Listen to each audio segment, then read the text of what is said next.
Then please let me know. I don't speak any Turkish, unfortunately, but maybe by the end of the day it'll be better.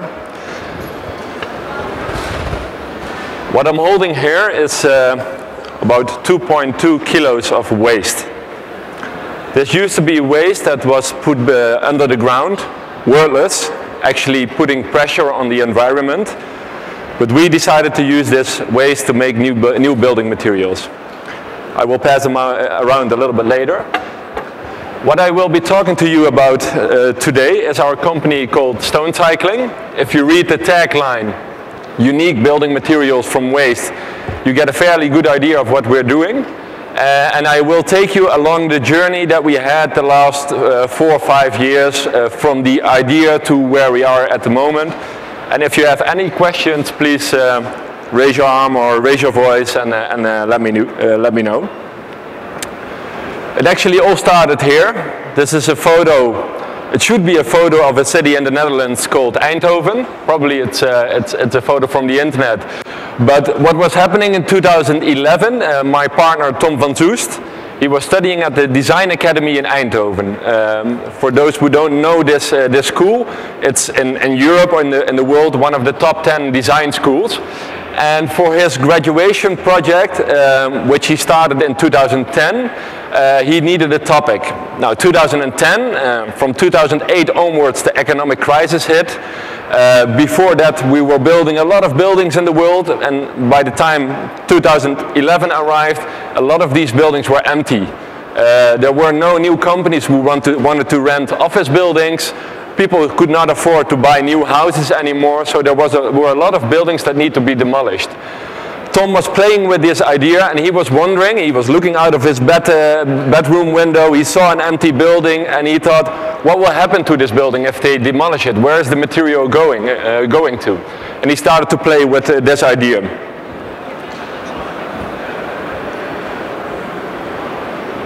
And there are basically two parts of the story. One, there is the concept, and the other one is the numbers. I will start with the numbers. When he started his research, he found out that in the Netherlands we produce around 25 million tons of demolition and construction waste each year. That's the biggest waste stream in the Netherlands. Now, the Netherlands has 16 million people in the country. I believe Istanbul is around 20 million at the moment. So you can imagine that in the whole of Turkey, construction waste is also a very big part. I did some research on it, but I couldn't find any numbers. But Tom thought 25 million tons, what is happening to that? And he found out that in the Netherlands we say we are the best recycler in the world. 90% of this waste is already recycled. Great story, right? But he found out that 90% is recycled in a way that it's mostly being used as filling for roads. You build a highway and you need a foundation and you put the construction waste under that. And that's what we call recycling. But if you actually look closely at it, first you have a building which is worth a couple of €100,000. You demolish it, and what's left of the building, the waste, is worthless. So worthless that the only thing that we use it for is filling for highways. Second part is we don't build that many roads anymore in the Netherlands. There are already quite a few roads, and if you see where the waste is going now, it's just laying there, huge piles. Sometimes we build golf courses on it, but there's not really a solution for it. So that's the numbers. The concept side of it is, if you build something as a human being, shouldn't we find ways to keep our footprint to the minimum, and at the end of the life cycle try to find ways to put that waste back into the cycle again? So we started playing with that. Here you see some pictures of the waste that you can find. The left one it's a huge one. When you put your garbage from your house outside, company picks it up. In the Netherlands it goes to a big power plant where they burn it and they make electricity out of it. But the residue, the ground ash, that's a huge quantity. In the middle you see waste, construction waste, old bricks, but also industrial waste. When we produce building materials, a lot actually is not good enough to use and we throw it away. On the right side, our famous toilet pots. When you demolish large office buildings, you have these old-fashioned toilet pots coming out, but also sinks, tiles, etc. So what did Tom do? As a good Design Academy student, you built your own blender, much like the blender you use to make your juice in the morning or in the afternoon. He built a blender, he built a knife in it, and instead of putting fruit in it, he started putting waste in it. Where did he get that waste from? He actually went with his hammer and his bucket to one of those empty buildings and started taking materials out to see what he could do with it. After putting it in a blender, this waste that were first ugly chunks already looked completely different. When we show this picture now to people actually don't see it as waste anymore. That's how quickly that transition goes. But he had now a bunch of powders, and he started to work with that. And he started to come up with a way to demolish a building, separate the materials, make a new building material out of it, and put it in a new building. The end of his graduation project were these materials. So for over a year he tried combining different waste materials, putting it in the oven. Sometimes it exploded, sometimes it melted, many times it didn't work out. But at the end he had a few of fairly stable materials. By the time he was working non-stop for 2 years on waste, and he was completely done with it, didn't have any ambition to follow up on this. He graduated with a 6 out of 10, which is really not good at the Design Academy.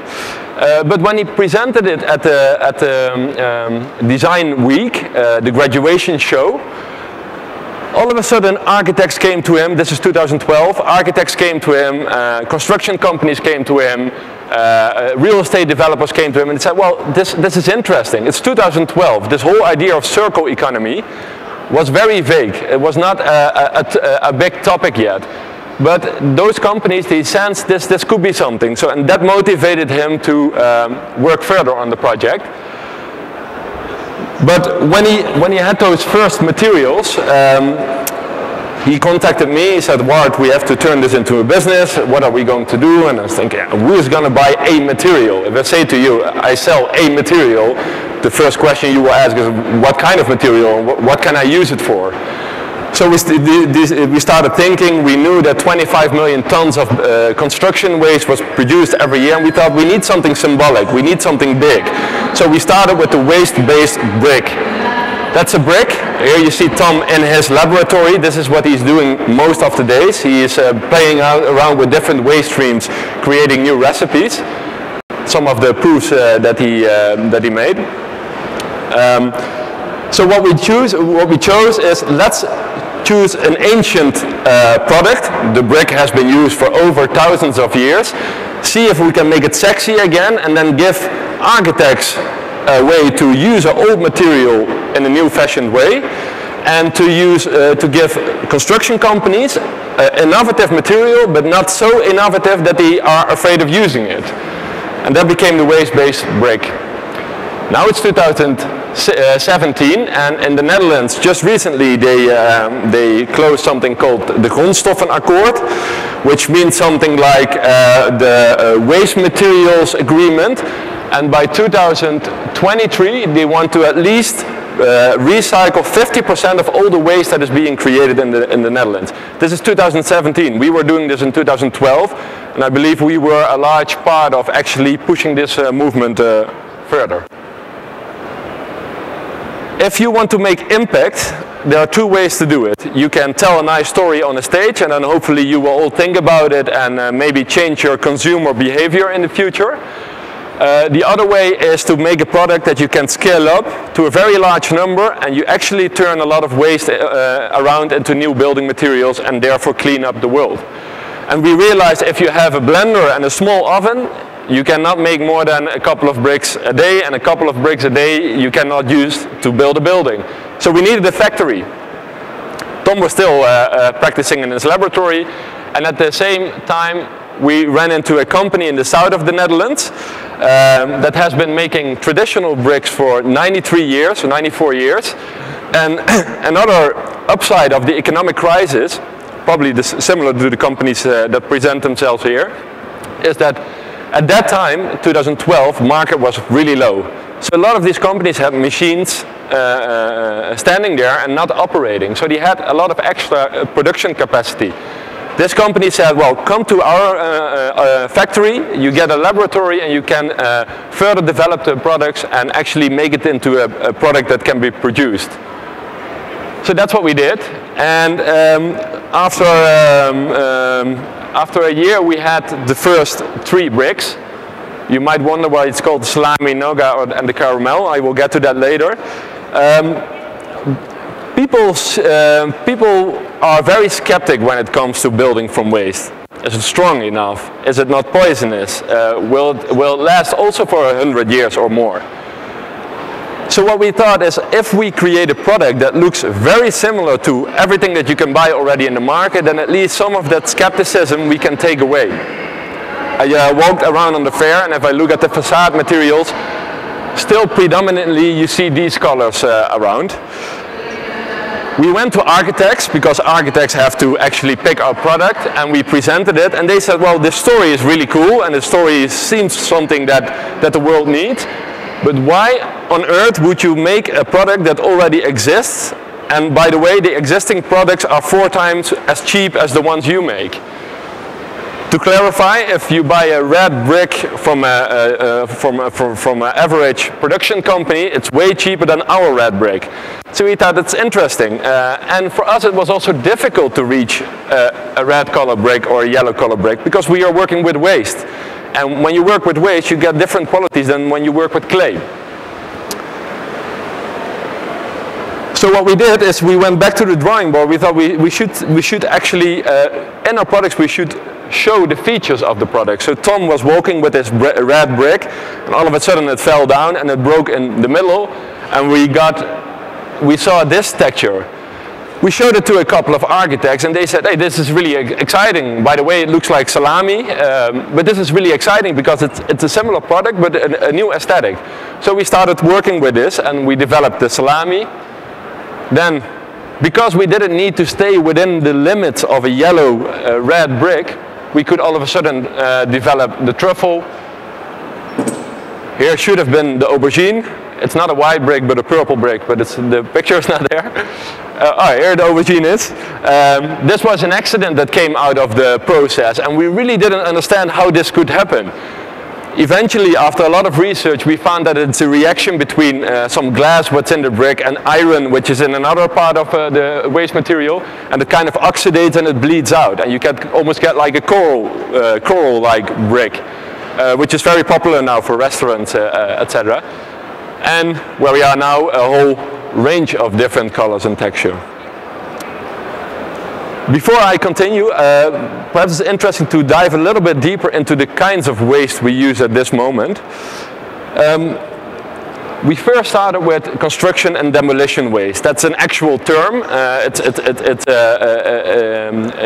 a group of waste that you find everywhere in the world. And what we found out is somebody owns a building, and then it needs to be broken down after I don't know how many years, or maybe something more valuable they want to build there. How do you demolish it? You don't want to spend money on demolishing a building, because that's the end of the life cycle. So it's the cheapest way. Normally with a big ball, they ram into the building and then throw it in a truck and you dump it somewhere. For us that's problematic, because you have a mixture of so many different qualities, and it's hard for us to use that in our recipes. We need it separated. Separation costs money. And who's going to pay for that? Is it the building owner? Is it the demolition company? Some rules and regulations are now in the making, but well, we did something different. We said to demolition companies, normally you have to pay to get rid of this waste. What if we pay you for the waste that you separate, and you can actually earn money on it? All of a sudden he has an extra margin to put more people on the project to demolish in a different way.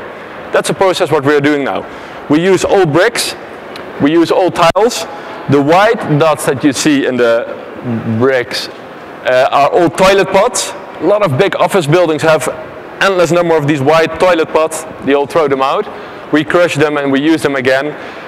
We use glass, insulation material.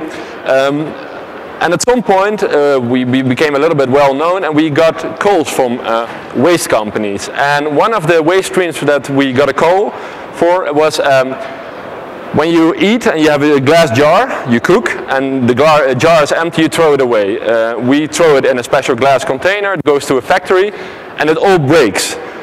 When it breaks, you see dust coming off. This dust is 99% glass and 1% food, organic waste, and labels, paper waste or plastic waste. You cannot use that anymore to make new glass, it would be polluted. Normally they throw it under the ground. We said, give us that waste. It has really good quality and we can use it. So that's something that we use at this moment. And that's also why if you fire it in a certain way, it kind of bleeds out and you get almost like a glazed look and feel. Then we received another call. Your house waste, just what you put in the plastic bag and you throw it away and somebody picks it up and it goes in the Netherlands to a electricity power plant, they burn it and they make electricity out of it. Good story. But still, when you burn it, there's a lot of ground ash that's left. Nobody can do anything with that. So we started a trajectory with this company to actually use that and to upcycle it in into new building materials. So that's also a popular waste stream. And the list keeps growing and growing and growing. Technically, a lot is possible. From an environmental perspective and from a legal perspective, we see that law is very much behind what the market would do. But slowly, it's changing. We also make different shapes and sizes, which is always nice for architects. They can come up with their own brick.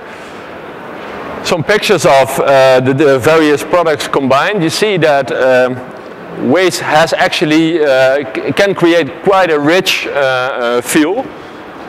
Different sizes, different patterns.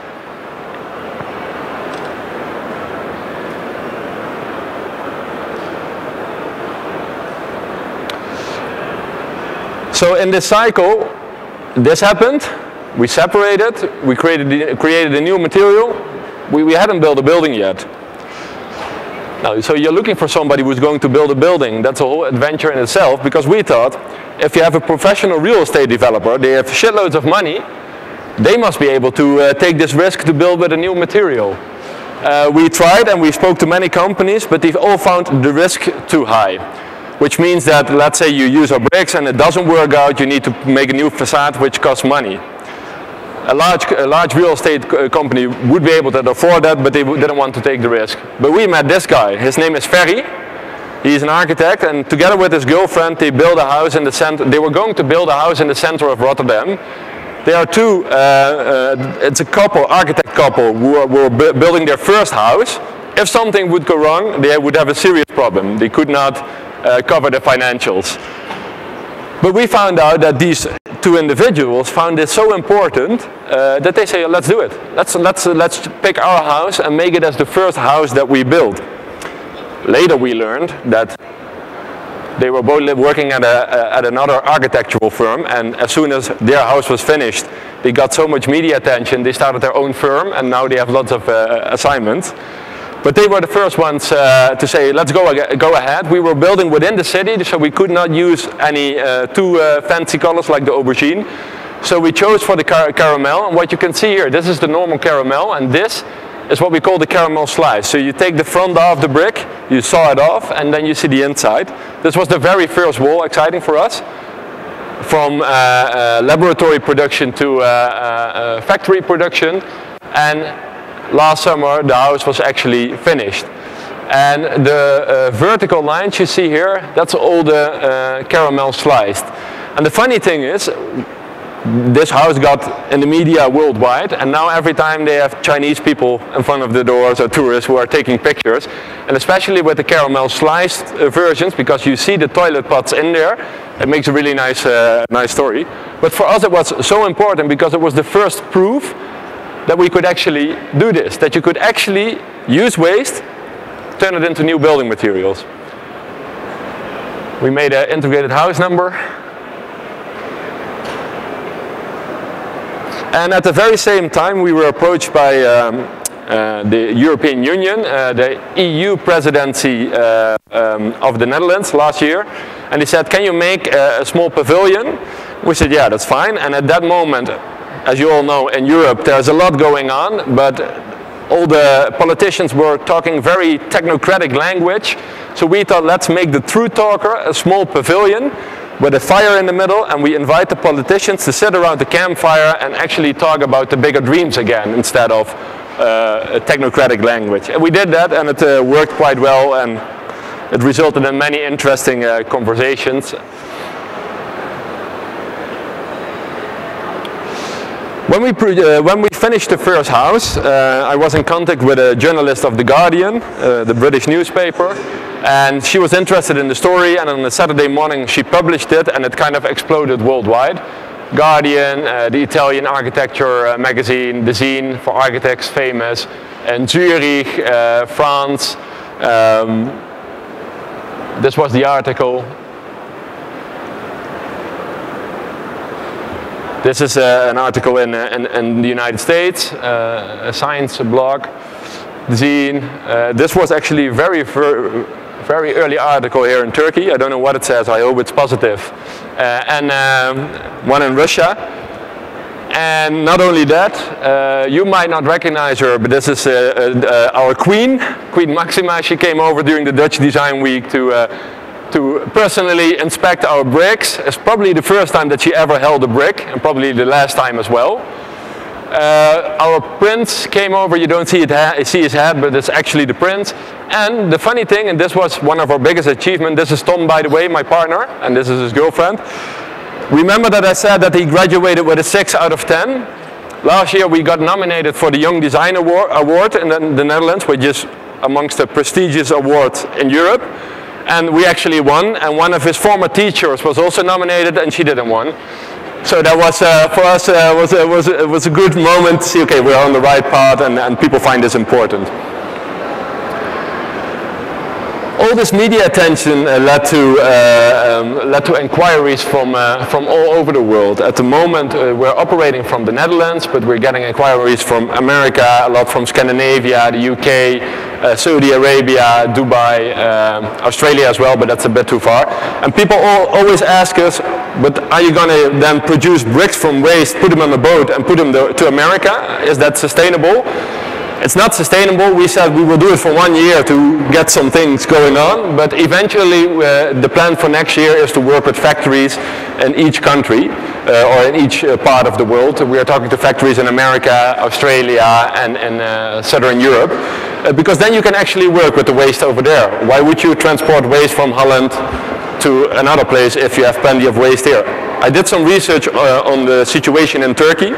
Couldn't find much, but what I did found is that, as you all know, that 70% of the country is earthquake-prone area. That comes to around 69% of all buildings in Turkey are in an earthquake-prone area. And studies say that if you actually look at the quality of most buildings, ideally you should have to demolish them and rebuild them. If you can imagine how much waste that would produce if you actually start doing that, or when earthquakes happened earlier, if you read scientific articles, huge problems with the waste management of that waste. I think there's a lot of potential in finding ways to reuse this. But for us it's exciting times. We are now working on a few larger projects. These are a few houses in Amsterdam. These are 3 apartment blocks in Luxembourg, a museum in Austria, a museum in Norway, and for us the most exciting one, the picture is not so nice, but this is a huge building in Amsterdam in the center, which will include, I think, over 500,000 kilos of waste being upcycled. And that's the aim for next year, is to upcycle 1 million tons of waste and give it into create it into new building materials. We are a very small company and we are very expensive. There are various reasons for that. One reason is that it's a new process. The other reason is that because people are so skeptical of building from waste, we thought if we make them expensive and if we try to make colors and textures which are a little bit exotic, then it should attract star architects around the world who are building that one building that actually wants to be purple. And if we create a purple building, then the world will write about it, and this whole topic of building from waste will become more well known. Because that's equally as important of what we are doing. We are making new materials, but what I'm doing here, talking to you and other places in the world, preaching, that's just as important, because we need to start shifting our consciousness and start thinking of how we're going to deal with this. We are very small, which means that a big production company, if they want to do this, they can do it as well within a year, I guess, and they will do it cheaper, which is bad news for us, but it's also good news, because it means that we always have to be ahead of our game. If another big company is going to make bricks from waste, we need to make bricks that we don't need to put in the oven anymore and save the energy. And that's exactly what we're doing. This is called the cool tile. This is a tile which has ceramic properties, but you don't have to fire it up anymore. You cure it at 30 degrees. That's what we're developing now. This is a brick made from the household waste, what I just taught. But another important part of it, also if you live in an earthquake-prone area, you can make a circular building material, but as soon as you put cement between it, it's locked. You cannot take the product as it is out anymore. It takes a lot of effort. So we started to work with other companies on ways where we can actually dry stack them. So you can build a whole structure without using cement, and over time you can deconstruct the facade again and reuse the materials or choose new colors. So these are some of the things that we're working on. This is a movie clip. Can you... This is how innovation works. Normally it's not slow motion, it's hard work.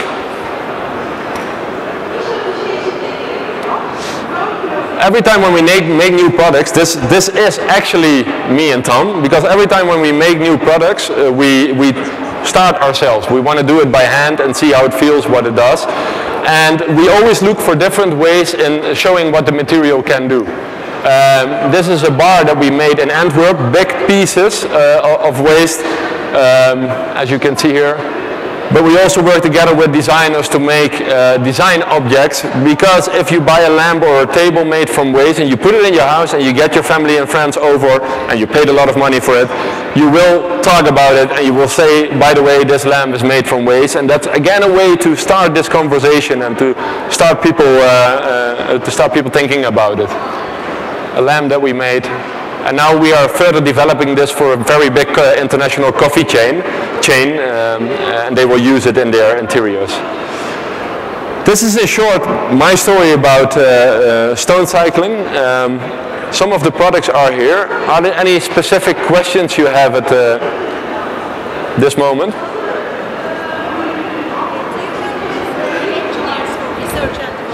Yeah. So our company is just 5 people, so we really cannot do much ourselves. And when we first started that, we thought, should we get a factory, should we hire people? But after doing some research, we found that there are so many talented people and companies who have been doing this for such a long time. So the only thing we do is we develop the product in a laboratory. We look very carefully at the aesthetics.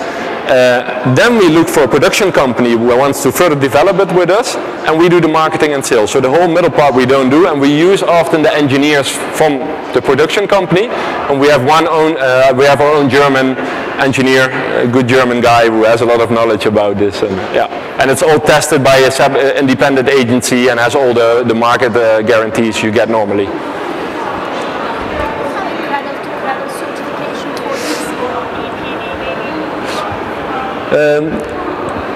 No, and I will explain why.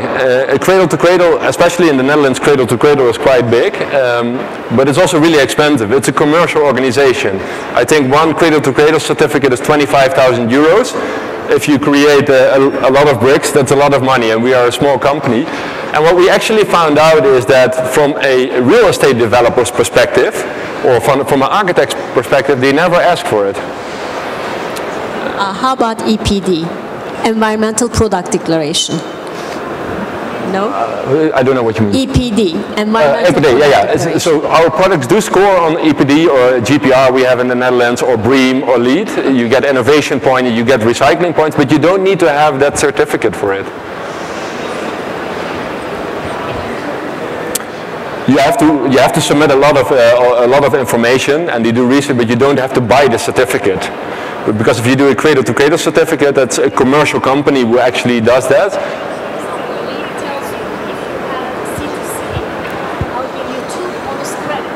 So how do you deal with this? Yeah, she's saying if you use LEED as a sustainability tool and you have a cradle-to-cradle certificate. Yeah, many of these sustainability tools, we consultants are pushed to use products which have, different certification systems. If you don't have one, for example, how can I promote it to my client? Yeah. It's a great product, but in order to get points from LEED. And I must say, in the Netherlands, we only use BREEAM. LEED is American, and Cradle to Cradle is also American, so I imagine that some collaboration is there. For BREEAM certification, we do need to submit a lot of details, but we don't need an external certificate. I must say, we have never come across a LEED certified project. So, yeah, I don't know that. Are you planning to promote this in Turkey, sell in Turkey? It would be fantastic, right? Our green market is pretty big, so. It would be great. But we basically talk to three groups of people: architects, builders, and real estate developers. Architects really enjoy our product because it gives them new opportunities. Real estate developers, they say, why would I buy a product that is more expensive and looks more or less the same? So we have to come up with ideas. And one of the ideas is that if you build a retail space and you in the center of a city and Nike wants to rent it or some other big brand, if you look carefully at the corporate social responsibility of these companies, they say if we rent the building, we want it to be a sustainable building. So this real estate developer says to Nike, I have a building, good air conditioning and everything, but by the way, the wall is made from waste. And Nike finds that a very interesting idea because they can tell then to their customers, this is a good idea. If you talk to building companies, that's the biggest problem. I don't know if there are any construction people here, but you all know that you make most money on buying the materials and the margin you make on that. We have a transparent way of pricing, so the real estate developer knows about how much our bricks are, so that means the construction company cannot earn money on that. That's one problem. The second problem is that at least in the Netherlands, when you build a building, you are 10 years responsible for the quality of the building. If you think about that, what that means is I build a building, and if something goes wrong in the coming 10 years, I have to fix it. What kind of materials would I like to use the most? Materials that I have been working with for 50 years, because at least I know that these materials are good. So there is something in this mechanism that actually prevents innovation from happening. And if I see the discussions in the Netherlands, but also in other European countries, it's always, why is the building sector so slow in innovation? And especially the building material sector. And I think this has a lot to do with it. The reason why we are able to use it is because it looks like a brick, it behaves like a brick, so it's not that futuristic. And it's tested independently with the same certification as any other brick. So that helps. Does the government support you? This is the first question. And why don't you find another word rather than waste to make it more sympathetic and the marketing wise? Do you have any suggestion? I will think about that. When we first named this brick the waste-based brick, we had some marketing people saying, I have a marketing background as well, or at least I've been doing marketing for some time, who said it's not a good idea because it's negative. But if you look from a search engine kind of perspective, if architects are looking for new materials, they type in circular building materials, building from waste, all these terms. So it has helped us to create a lot of leads. And your first question was? Does the government support this in your country? The government supports...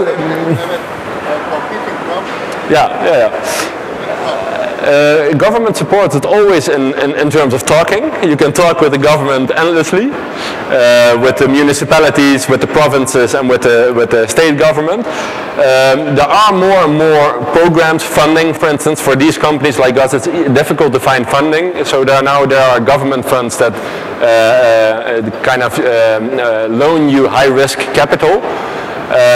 But if the only thing we want is that the government builds with it, that they set an example and say, we find this important even though it's more expensive. And then you get in the whole area of these tenders, how do you call it? If a government wants to build a building, many contractors can submit a proposal. And for a small company, it's not possible to participate in that. You need a whole team to actually write those proposals. So there we see a lot of problems. And we see that the government is struggling in finding a way how to deal with this. And one of the things that they've been doing now is when you build a new building now, you already need to reserve money to demolish it later, after 30 years or 50 years or 100 years. To enable more precise demolishing. That's one thing. In the UK, it's already, I think, mandatory that you use 25 or 30%, 35% recycled materials in your new building. That's happening as well. So we see that legislation is going towards that way. But we are a small company. We need to sell today and not in 5 years. So that's always a challenge. And for us, it's easier to work together with very ambitious architects and real estate developers than with the government.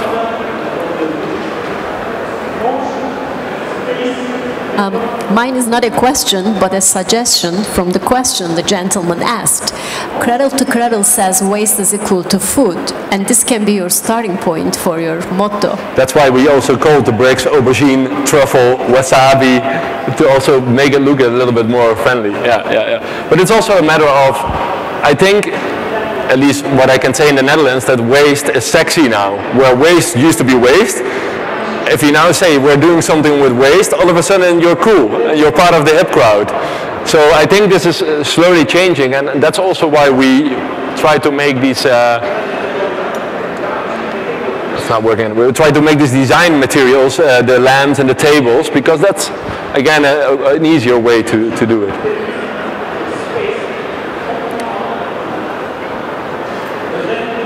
That's it?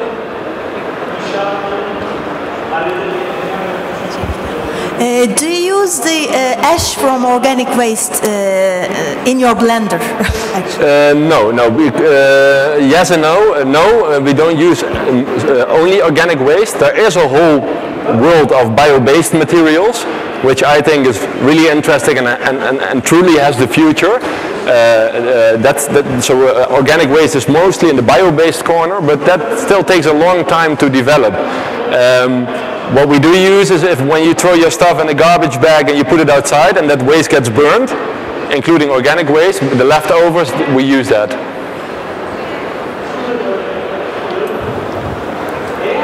You keep telling your product is 4 times more expensive than the original product. More expensive, yeah. Yeah, why is that? One of the reasons is that it's a new process. So when we produce a batch, we often have to produce way more and able to get the right number of bricks because some things can go wrong. So it's still very early in the process. The other thing is that we produce in a factory that produces fairly small scale, around 50,000 bricks a day. That's a choice that we made because we want to make loads of different bricks.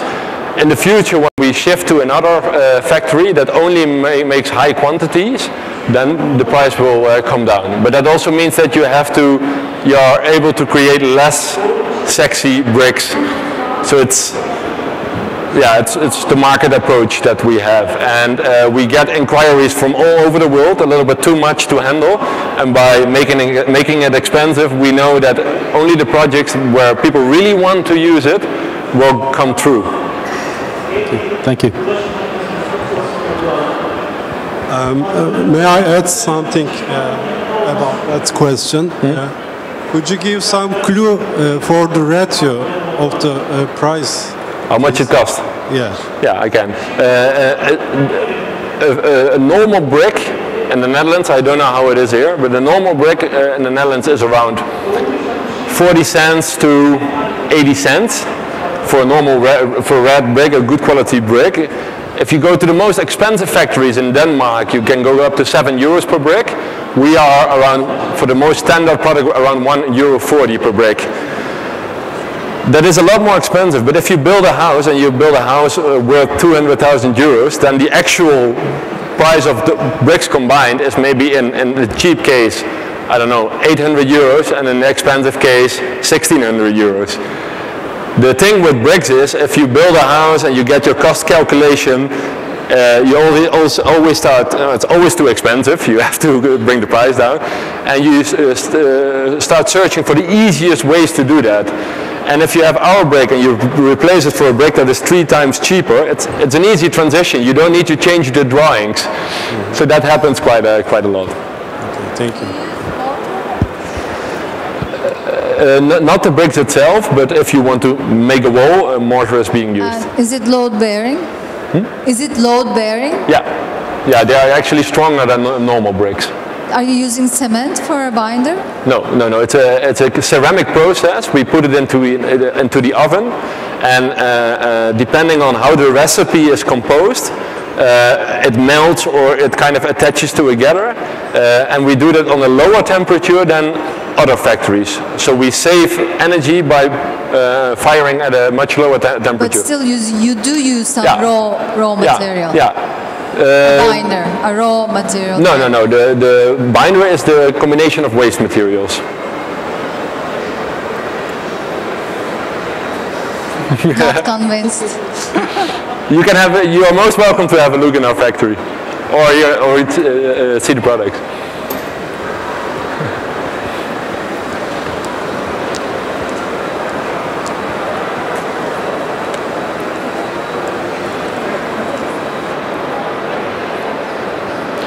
That's it?